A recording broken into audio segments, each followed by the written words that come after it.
আজ মহালয়া আর মহালয়া ক্যানিংয়ে ভট্টাচার্য বাড়িতে সেখানে কিন্তু যে পুজো হয় সেই পুজোতে দেখা গেল যে মহালয়ার দিনই সেখানে প্রতিমার চক্ষুদান হয়।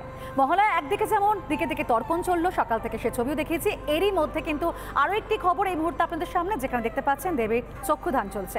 মহালয়া দেবীর চক্ষুদানের রীতি, ক্যানিংয়ে ভট্টাচার্য বাড়ি এটি, আর সেখানে কালো দুর্গার চক্ষুদান পর্ব চলছে। 440তম বর্ষে পদার্পণ করেছে ভট্টাচার্য বাড়ির পুজো। প্রকৃতপক্ষে মহালয়ার দিনই কিন্তু পুজোর কাউন্টডাউন শুরু হয়ে যায়। এবার দেবীর মর্তে আসার পালা এবং সেই প্রহরী গুনতে থাকি আমরা। একদিকে সকাল থেকে আমরা দেখলাম দিকে দিকে তর্পণ চলল, ঘাটে ঘাটে মানুষজনের ভিড় এবং তারা তর্পণ করলেন পিতৃপুরুষদের উদ্দেশ্যে।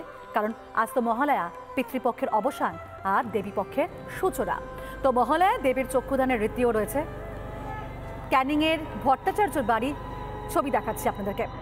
এখানে প্রতিমা কালো রঙের, কালো দুর্গার চক্ষুদান চলছে সেখানে।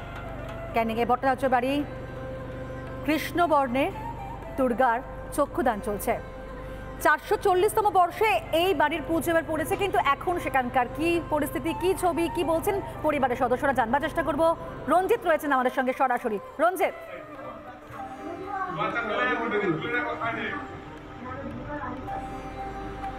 একদমই তোমাকে দেখাবো যে মহালয়ার পূর্ণ লগ্নে এই যে ভট্টাচার্য বাড়িটাকে রয়েছে আমার দেখার জন্য তুমি দেখতে পাচ্ছ মহালয়ার পূর্ণ লগ্নে মায়ের চক্ষু দান চলছে। এবং এখানে এই ভট্টাচার্য বাড়িতে মাকে কালো এবং গায়ের রং বাদামি রূপে পূজিত করা হয়। এবং এই যে 440 বছরের যে পূজা, সেই পূজা আজও তারা বাংলাদেশের ওপার বাংলার পূজাকে এপার বাংলা তারা ধরে রেখেছে। এবং তুমি দেখতে পাচ্ছ যে মহালয়ার পূর্ণ লগ্নে মায়ের চক্ষু দান চলছে।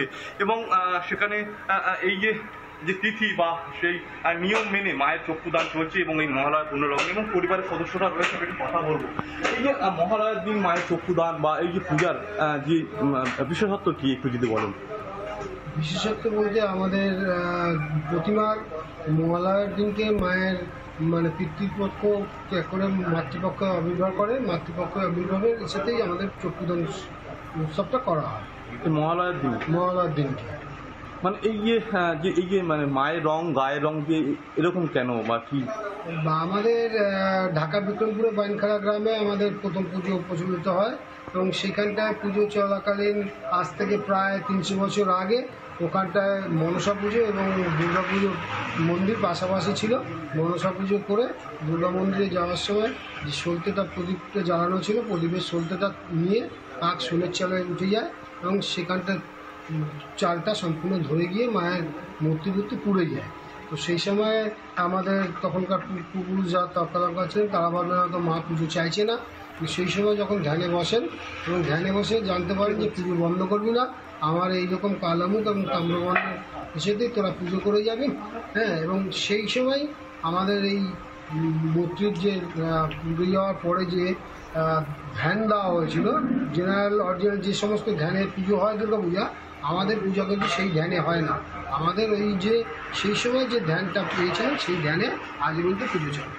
একদমই তুমি দেখতে পাচ্ছ সেখানে কিন্তু যে যিনি শিল্পী রয়েছেন তিনি কিন্তু এই যে মায়ের তিনি কিন্তু রং যে গায়ের রং সেই রং করছেন এবং যে চক্ষুদান সেই চক্ষুদান কিন্তু এই মহালয়ার পূর্ণ লগ্নে কিন্তু শুরু হলো।